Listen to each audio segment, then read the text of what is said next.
ಬ್ರಿಟಿಷರ ಕಾಲದಲ್ಲಿ ನಿರ್ಮಾಣಗೊಂಡಿರುವ ಈ ರಾಜಕಾಲುವೆ ಸ್ವರೂಪವೇ ಬದಲಾಗಿದೆ. 30 ಅಡಿ ಇದ್ದ ರಾಜಕಾಲುವೆ ಈಗ 4-5 ಅಡಿಗೆ ತಲುಪಿದೆ. ಶೀಘ್ರದಲ್ಲಿ ಅದು ಕಾಣೆಯಾದರೂ ಅಚ್ಚರಿ ಪಡಬೇಕಿಲ್ಲ. ಈ ಹಿಂದೆ ನೀರು ಹರಿಯುತ್ತಿದ್ದ ಈ ಕಾಲುವೆ ಇದೀಗ ಚರಂಡಿಯ ತ್ಯಾಜ್ಯ ನೀರು ಹರಿಯುವ ಚರಂಡಿಯಾಗಿ ಬದಲಾಗಿದೆ. ಆಗಿನ ಕಾಲಕ್ಕೆ ಅನುಗುಣವಾಗಿ ನೀರು ವೃಥಾ ಪೋಲು ಆಗದಂತೆ ರಾಜಕಾಲುವೆ, ಪೋಷಕ ಕಾಲುವೆಗಳನ್ನು ನಿರ್ಮಾಣ ಮಾಡಲಾಗಿದೆ. ಮುಖ್ಯವಾಗಿ ಚಿತ್ರಾವತಿ ಕಣಜ, ಕೊರ್ಲಕುಂಟೆ ಸೇರಿದಂತೆ ವಿವಿಧ ಕುಂಟೆಗಳನ್ನು ನಿರ್ಮಿಸಲಾಗಿದೆ. ಪೋಷಕ ಕಾಲುವೆ ಮೂಲಕ ಹರಿಯುವ ನೀರು ರೈತರ ಜಮೀನುಗಳಿಗೆ ನೇರವಾಗಿ ಹರಿಯುವಂತೆ ಯೋಜಿತವಾಗಿ ರೂಪಿಸಲಾಗಿದೆ. ಆದರೆ ಅವುಗಳನ್ನು ಸಮರ್ಪಕವಾಗಿ ಬಳಸುವ ಯೋಚನೆ ಜನರಿಗಿಲ್ಲ. ಜನರಲ್ಲಿ ಜಾಗೃತಿ ಮೂಡಿಸುವ ಕೆಲಸ ಸಂಬಂಧಿಸಿದವರು ಮಾಡುತ್ತಿಲ್ಲ. ಪರಿಣಾಮ ಅವೆಲ್ಲ ಇದೀಗ ಅವಸಾನದ ಅಂಚಿಗೆ ತಲುಪಿವೆ. ಈ ಹಿಂದೆ ಈ ರಾಜಕಾಲುವೆ ನೀರು ಕೃಷಿ ಚಟುವಟಿಕೆಗಳಿಗೆ ಬಳಕೆಯಾಗ್ತಿತ್ತು. ಇದರಿಂದ ಅಂತರ್ಜಲ ಮಟ್ಟವೂ ಹೆಚ್ಚಿತ್ತು.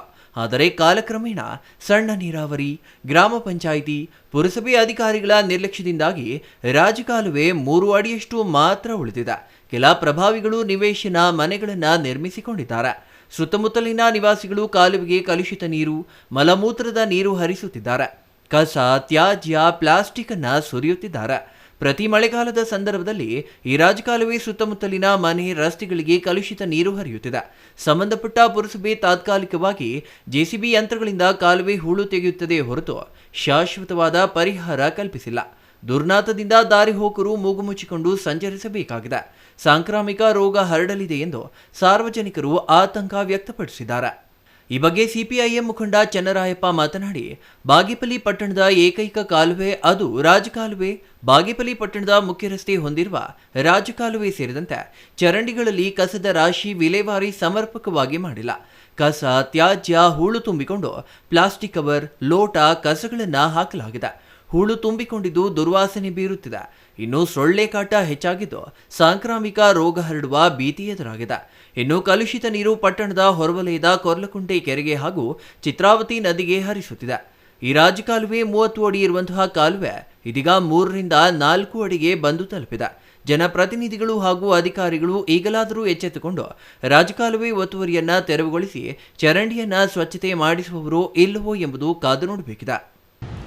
ಇವತ್ತು ಬಾಗೇಪಲ್ಲಿ ಪಟ್ಟಣದಲ್ಲಿರ್ತಕ್ಕಂಥ ಮುಖ್ಯವಾದಂಥ ಒಂದು ಎಡಕಾಲುವೆ ಅಂತೇಳಿ ಒಂದು ಫೇಮಸ್ ಆದಂಥ ಒಂದು ದೊಡ್ಡ ಕಾಲುವೆ ಇದೆ. ಅದು ಇತಿಹಾಸ ಏನಂತ ಹೇಳಿದ್ರೆ ಮೊದಲಿಂದ ಕೂಡ ದೊಡ್ಡ ಮಟ್ಟದ ಹೋರಾಟಗಳನ್ನು ಮಾಡಿದ್ದೀವಿ. ಏನಂತೇಳಿ ಸುಮಾರು 30 ಅಡಿ ಇರ್ತಕ್ಕಂಥ ಒಂದು ಎಡಕಾಲುವೆ.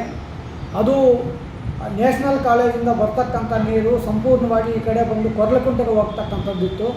ಆ ಕಾಲುವೆ ಸಂಪೂರ್ಣವಾಗಿ ಇವತ್ತು ಎಲ್ಲರೂ ಕೂಡ ಒತ್ತುವರಿ ಮಾಡಿಕೊಂಡು ಕೇವಲ ಒಂದು 3 ಅಡಿ 4 ಅಡಿಗೆ ಮಾತ್ರ ಸೀಮಿತ ಆಗಿದೆ. ಅದು ಕೂಡ ಇವತ್ತು ಸರಿಯಾದಂಥ ರೀತಿಯಲ್ಲಿ ಇವತ್ತು ನಿರ್ಮಾಣ ಆಗಿದೆ. ಅದರಲ್ಲಿ ಕಸ, ಕಡ್ಡಿ, ಪ್ಲಾಸ್ಟಿಕ್ ಎಲ್ಲವನ್ನು ತುಂಬಿ ಇವತ್ತು ತುಳುಕ್ತಕ್ಕಂಥದ್ದು, ಸಾಂಕ್ರಾಮಿಕ ಕಾಯಿಲೆಗಳು ಇವತ್ತು ಹರಡ್ತಕ್ಕಂಥದ್ದು ಒಂದು ಕಡೆ ಆಗಿದೆ. ಇನ್ನೊಂದು ಕಡೆ ಅವರು ಮನೆಗಳು ಕಟ್ತಕ್ಕಂಥ ಸಂದರ್ಭದಲ್ಲಿ ಅದರ ಮೇಲೆ ಮೋಲ್ಡ್ ಹಾಕಿಬಿಟ್ಟು ಮನೆಗಳು ಕಟ್ಟಿರ್ತಕ್ಕಂಥದ್ದು ಕೂಡ ಇವತ್ತು ನಾವು ನೋಡ್ತಾ ಇದ್ದೀವಿ. ಇಂಥ ಪರಿಸ್ಥಿತಿಯಲ್ಲಿ ಬಾಗೇಪಲ್ಲಿ ಪಟ್ಟಣವನ್ನು ರಕ್ಷಣೆ ಮಾಡ್ತಕ್ಕಂಥ ಜವಾಬ್ದಾರಿ ಇರ್ತಕ್ಕಂಥ ಪುರಸಭೆ ಸಂಪೂರ್ಣವಾಗಿ ವಿಫಲ ಆಗಿರ್ತಕ್ಕಂಥದ್ದು.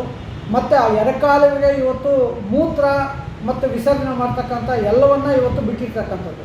ಯಾಕಂದರೆ ಇಲ್ಲಿ ಅಂಡರ್ಗ್ರೌಂಡ್ ಡ್ರೈನೇಜು ಮಾಡಬೇಕಂತೇಳಿ ಸುಮಾರು ವರ್ಷಗಳಿಂದ ಪ್ರಯತ್ನ ಆಗ್ತಿದೆ.